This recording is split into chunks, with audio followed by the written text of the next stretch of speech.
My name is Tiffany, I'm 23 years old, and until recently, my life had been quite simple. A strange, lingering feeling crept over me as I turned off the main road and onto the narrow street leading to my home.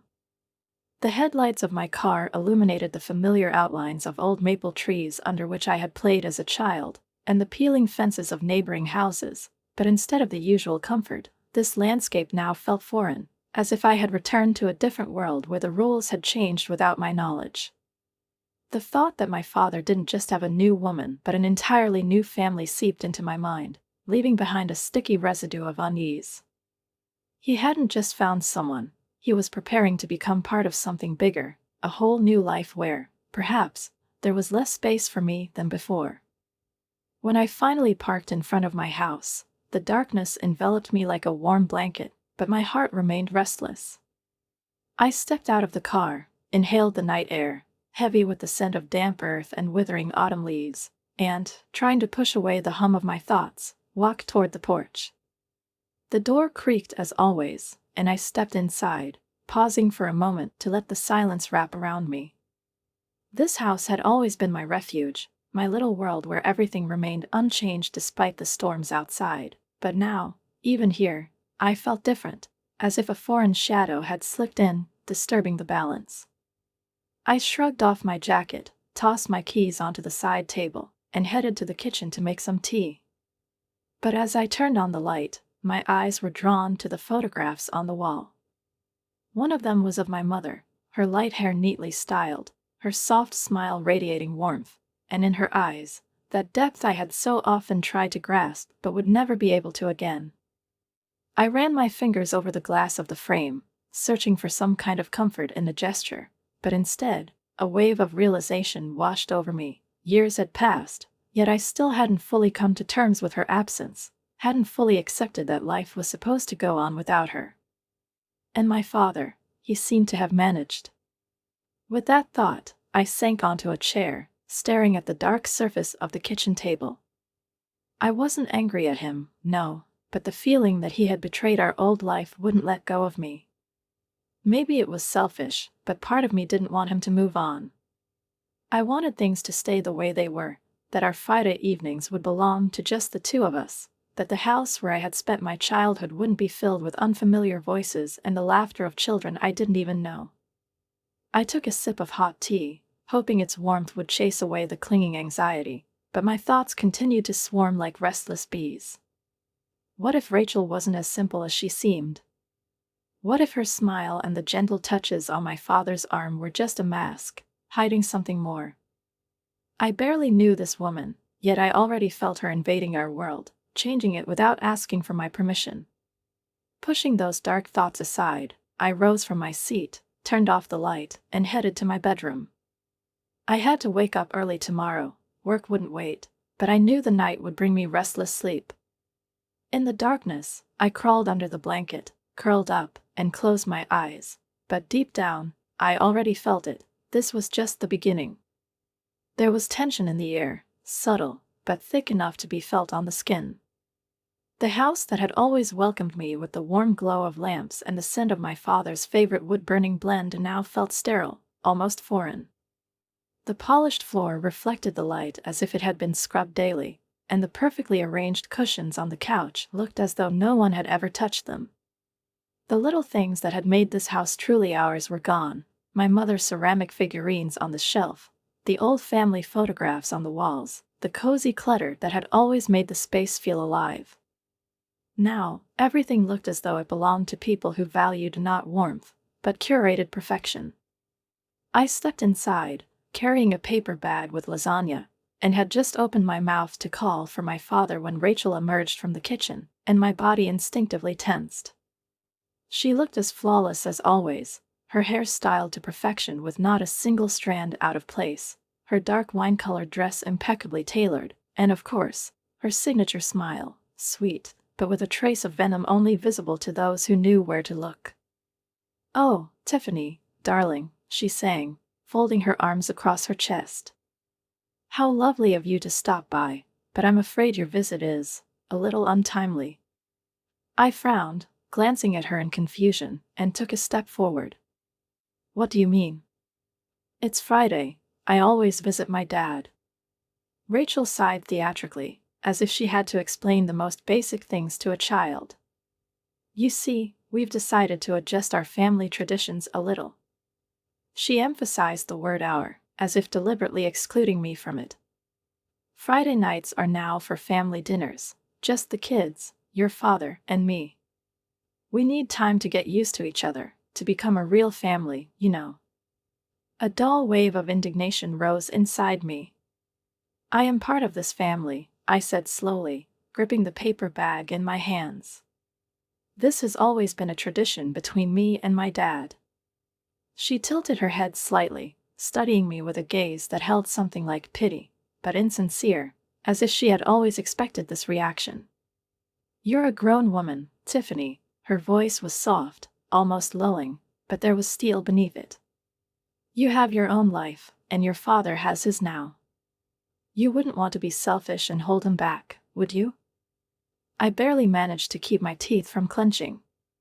This isn't selfishness. This is family, I replied coldly, though inside, I was burning. At that moment, my father appeared in the doorway. He looked tired, as if he had already grown accustomed to these conversations and simply didn't want to get dragged into them again. Tiff, his voice was soft, but there was hesitation in it. Maybe we can find another day to meet? I don't want you to feel left out, it's just, we're trying to build a new life. Left out. The word hit me like a splash of ice-cold water. I looked at him, at Rachel, at this house that had changed so much, where there was no longer any place for my mother's memory, and for a moment, it felt like I was standing on the border between two worlds, the one that had existed before and the one that no longer had room for me. I understand, I said, trying to keep the tremor out of my voice. I took a few steps back, then turned and walked out the door, shutting it firmly behind me. There was no place for the lasagna in this new house. I simply walked to my car, opened the door, slid behind the wheel, and sat there for a while, gripping the steering wheel and staring into the darkness. Rachel had won. And I had no idea what to do next. Rachel stood in the doorway, clutching her car keys. Her perfectly shaped eyebrows arched upward, as if she were genuinely surprised by my resistance, but for a brief moment, something else flickered in her eyes, a thin, barely perceptible flash of irritation, which she quickly masked with her usual polite smile. Oh, darling, I understand you've had a tough day, but you get along so well with the boys. Her voice was sweet, syrupy, like sugar-coated honey. And your father and I have dinner plans. He's already reserved a table, and we simply can't cancel. I clenched my teeth, barely holding back the urge to say exactly what I thought of her. Rachel, I'm exhausted. I never agreed to be a free babysitter. If you need someone to watch the kids, hire a nanny. She blinked, as if processing my words, but then shook her head, as though speaking to a petulant child. Tiffany, dear, your family. It's just a few hours. Is it really that hard for you to help out a little? I felt anger bubbling up inside me. Her manipulation had become so obvious, but what infuriated me the most was that my father either didn't notice or didn't want to notice. He simply went along with it, letting her turn his home, his life, our family into her personal project. You know what? I took a deep breath, trying to keep my voice steady. I'm not doing this anymore. It's not my responsibility. You're refusing to help your father, she cut me off, her voice now devoid of its fake warmth, turning sharp and cold like a shard of glass. Help my father? I let out a bitter laugh. That's funny. I don't see him asking me for this. It's all you. You impose your will on me, banking on the fact that I won't just say no, because if I do, you'll paint me as selfish and ungrateful. Rachel studied me with a long, assessing look before suddenly pulling a face of disappointment, as if I had just deeply wounded her. You know, I thought you were different, she murmured, stepping back. I thought we could grow closer, that you could be part of our family. But I guess I was wrong. I opened my mouth to reply, but at that moment, my father appeared in the hallway. He looked slightly embarrassed, as if he wasn't sure what to say, and I could tell from his face that he had overheard at least part of our conversation. "Tiff, what's going on here?" I turned to him sharply, my fists clenched. "Oh, just your wife once again assuming I'm her personal babysitter."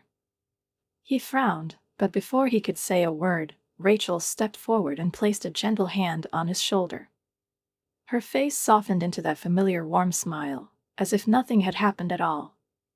"Darling, it seems Tiffany is just a little overwhelmed. She's had a tough day. Let's not trouble her." I couldn't believe what I was hearing.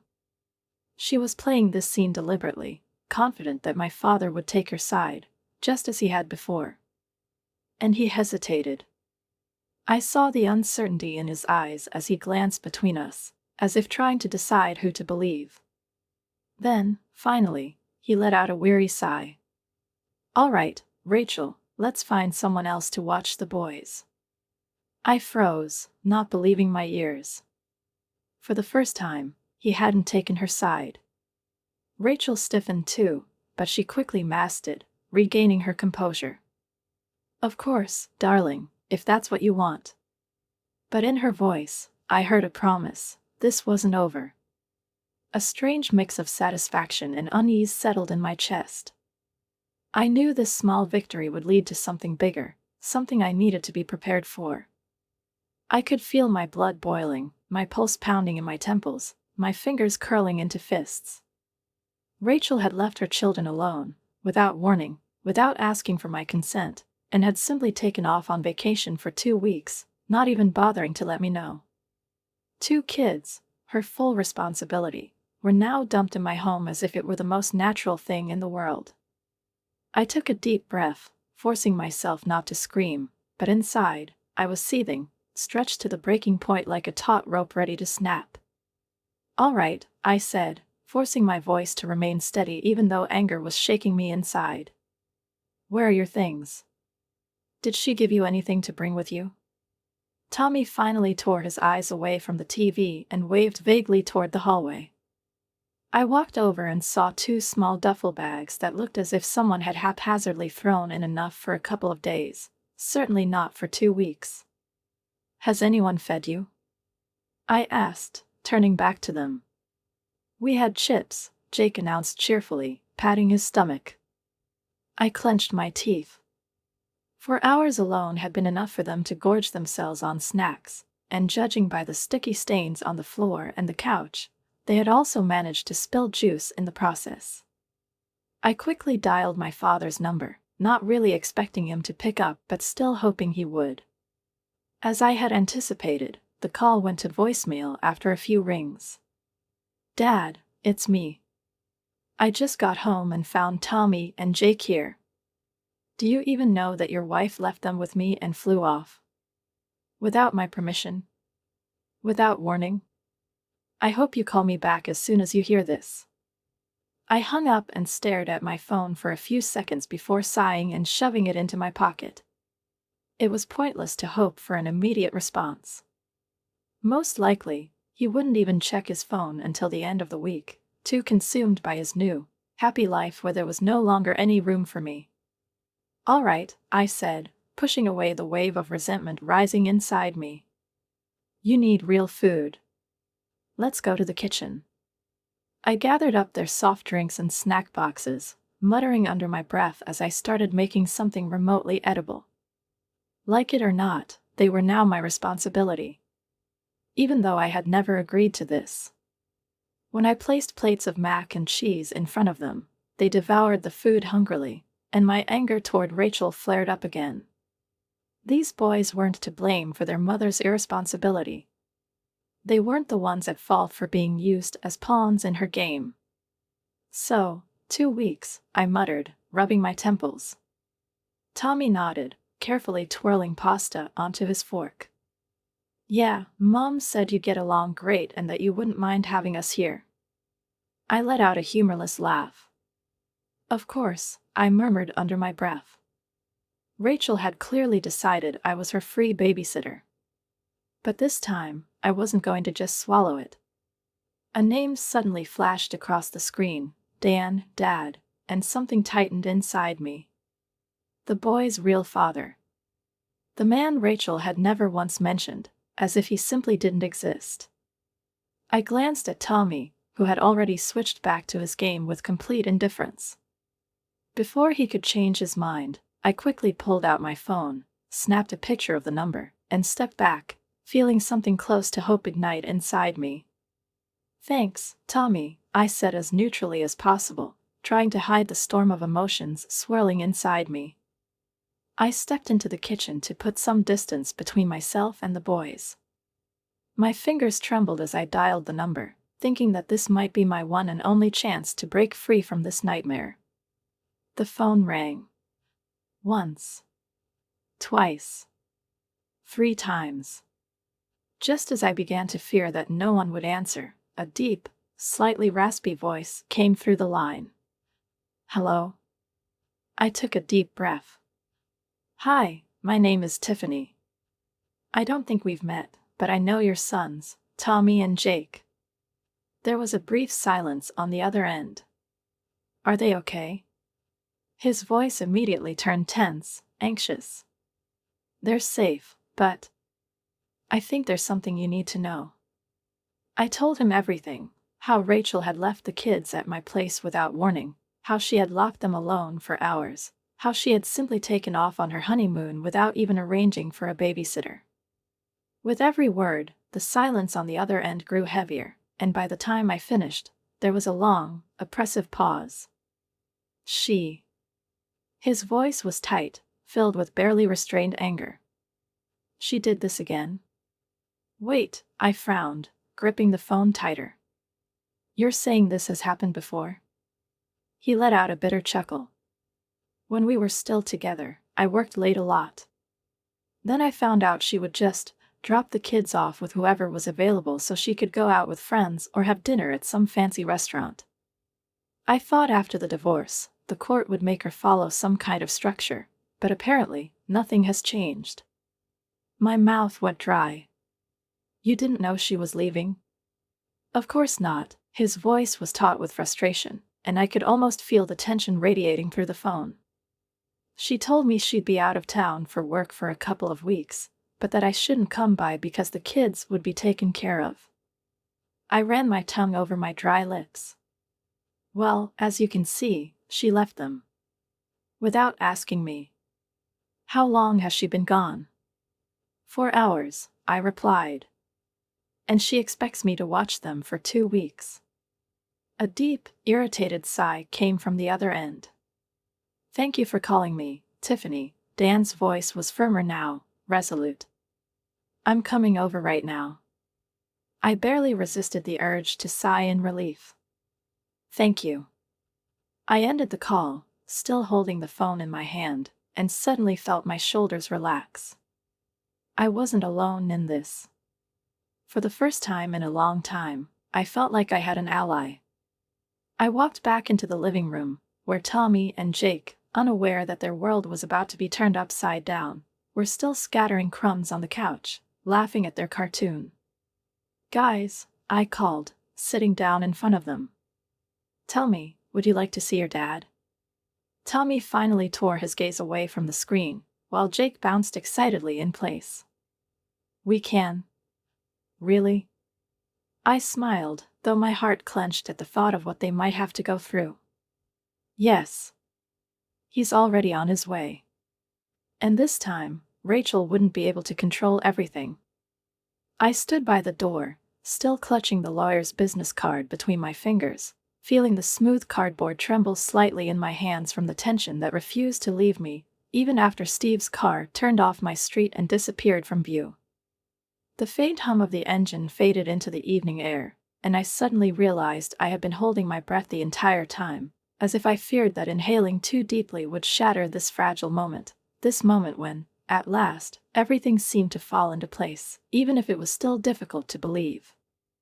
I closed the door, leaned against it, and slowly slid down, finally allowing the exhaustion that had been wound tight inside me to spill out.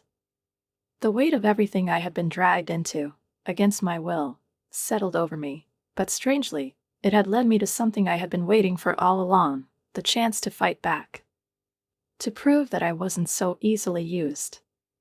That I wasn't the person Rachel had tried to paint me as. That I wouldn't let her control the situation anymore, treating me like someone meant to endlessly accommodate her whims at the cost of my time, my peace, my life. I exhaled, closing my eyes, feeling something strange and unfamiliar rise within me, satisfaction. As if I had finally shrugged off a burden that had been pressing on my shoulders for far too long. And even though this was only one battle, I knew there were many more ahead.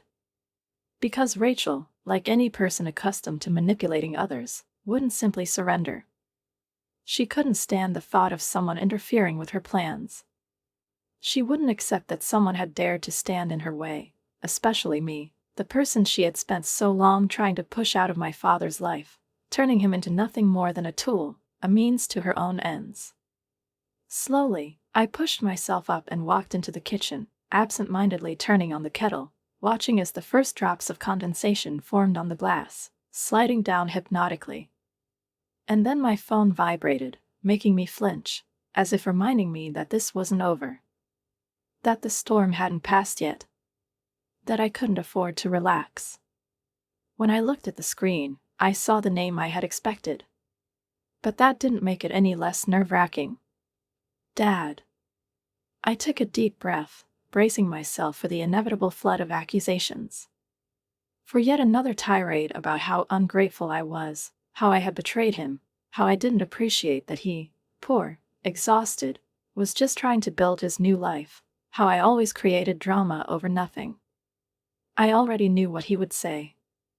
And yet, I still pressed accept and brought the phone to my ear. Because despite everything, despite the pain, despite his blindness to what Rachel was doing, he was still my father. The man who had once been my support, who had taught me that justice mattered more than comfort, that the truth should always be spoken, no matter how unpleasant it sounded. Tiffany, his voice was hoarse, as if he hadn't spoken in a while, or maybe he was nervous. Or maybe he was just tired. What have you done? I clenched my teeth, gripping the phone tighter, feeling the wave of irritation rise in me. Because even now, after everything, he still saw it that way. As if I was the one who had done something. As if I was the one at fault. As if I was the one who had broken something, not his wife, who had shamelessly treated other people's lives as if they were her own to control. And I knew that no matter what answer I gave, he had already chosen his side. He had already decided who the villain in this story was. But I wasn't going to justify myself anymore. Dad, I said softly but firmly. Do you actually want to know what happened, or have you already decided to blame me without even listening? There was silence on the other end. Then, a heavy sigh. I knew that sigh. I had heard it 1,000 times before. It was the sound he made when he didn't want to admit I was right, but he also knew he had no argument left. Tiff, his voice was a little softer now, but there was still irritation in it. Rachel told me you made a scene. That you refused to help. That you said awful things. I let out a short, humorless laugh, shaking my head even though he couldn't see me.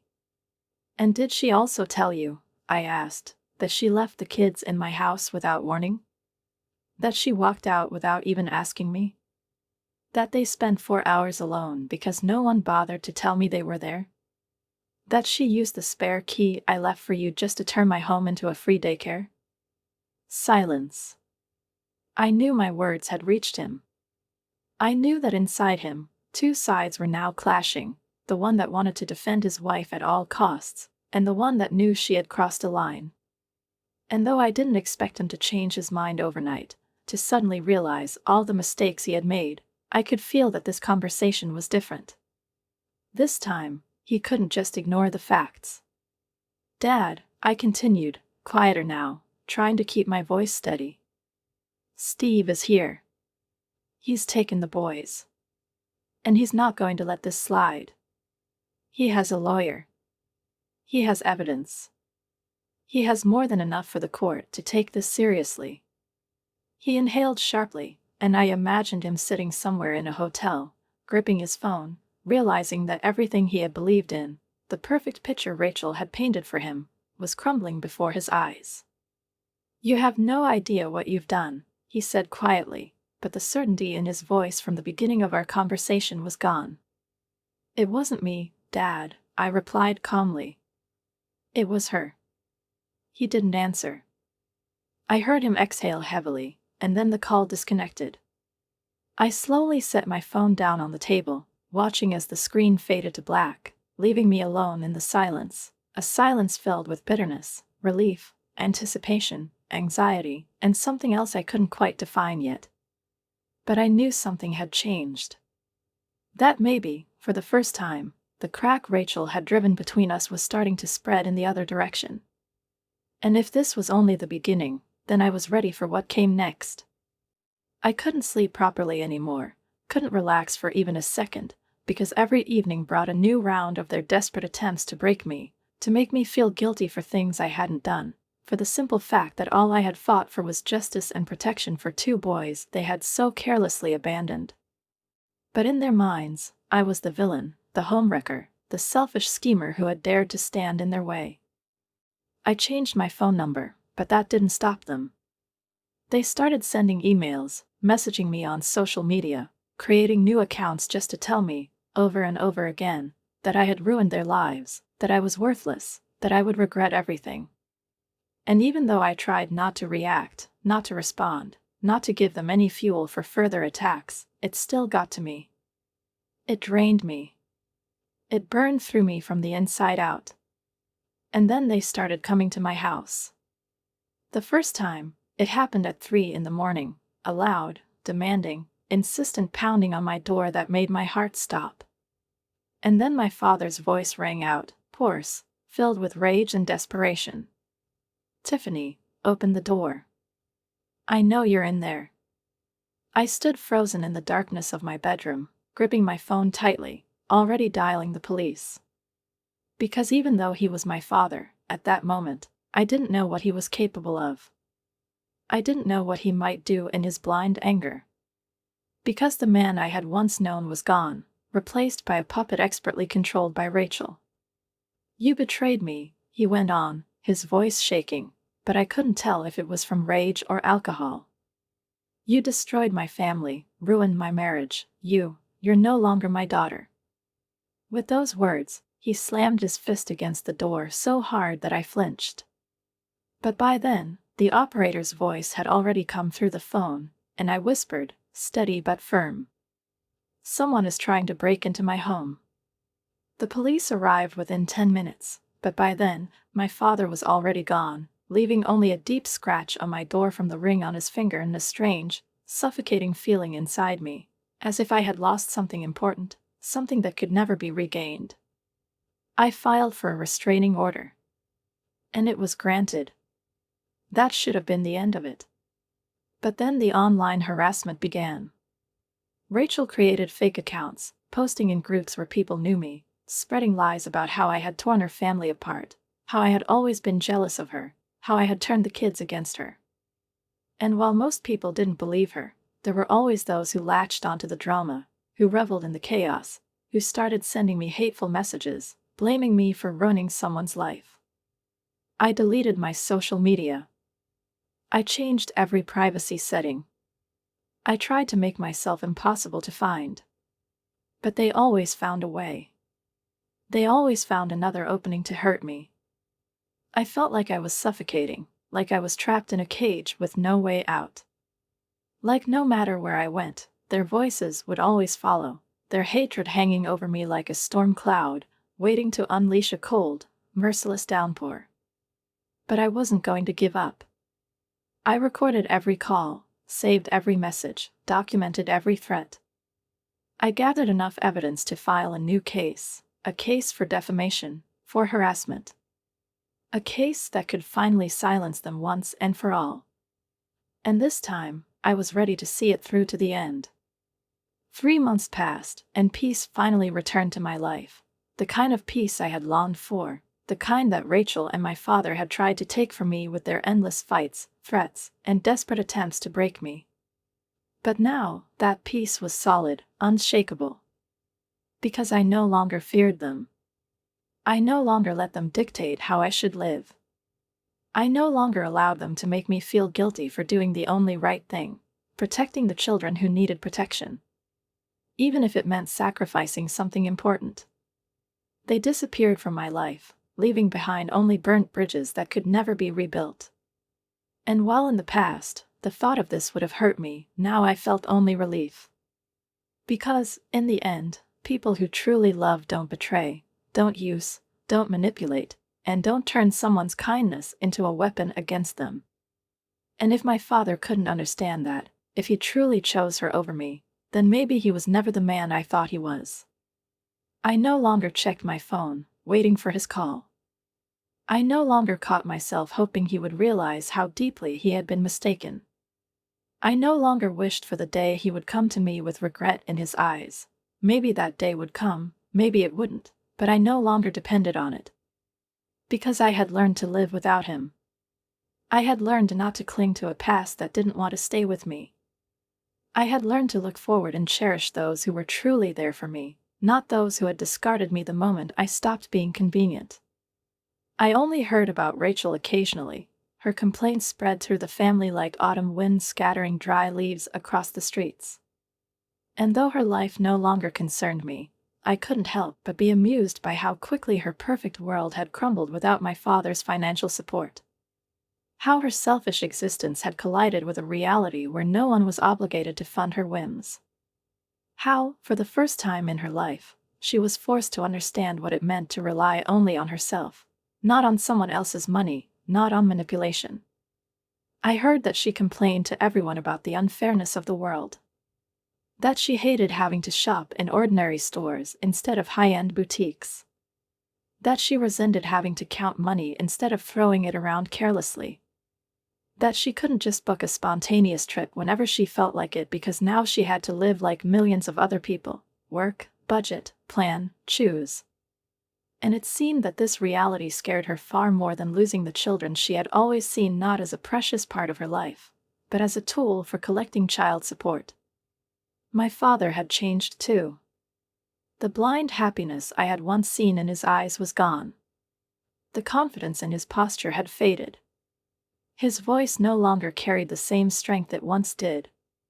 And though I hadn't seen him in person, I knew he had given up. He had broken down. He had aged years in just a few months. His life had become an endless cycle of arguments and conflicts, because he had realized too late that he had tied his fate to a woman who had never loved him, only the comfortable life he had provided for her. The irony was that now, to her, he was nothing more than a burden. Now, he could no longer sustain the lifestyle she had taken for granted. Now, he was just an ordinary man with an average income, unable to fulfill her every demand. And of course, that didn't suit Rachel. Of course, she pushed him, blamed him, threw tantrums, accusing him of all her misfortunes. And while part of me felt satisfaction that justice had finally prevailed, another part, the part that still remembered him as the strong, reliable, caring man he used to be, felt a strange, bitter pity. But not enough to want him back in my life. He made his choice. I made mine. And I regret nothing. Now, when I close my eyes at night, I am no longer tormented by anxious thoughts. I am no longer haunted by the fear that they will show up at my door again. I am no longer paralyzed by resentment, because I know I did the right thing. I didn't let them break me. I kept my life, my truth, my dignity. And most importantly, I protected Tommy and Jake. I gave them a chance at a normal childhood, a life where they were no longer pawns in their mother's game. I know that one day, my father might realize what he lost. He might understand that he made a mistake. He might finally see that I was never his enemy. But if that day ever comes, I don't know if I will be able to forgive him. I don't know if I will be able to let him back into my life. I don't know if I can erase from my memory everything he said, Everything he did, all the pain he caused me when he turned his back on me at the moment I needed him the most. But that's not my concern anymore. I am moving forward. I still own the house he lives in. I haven't evicted him. Not yet.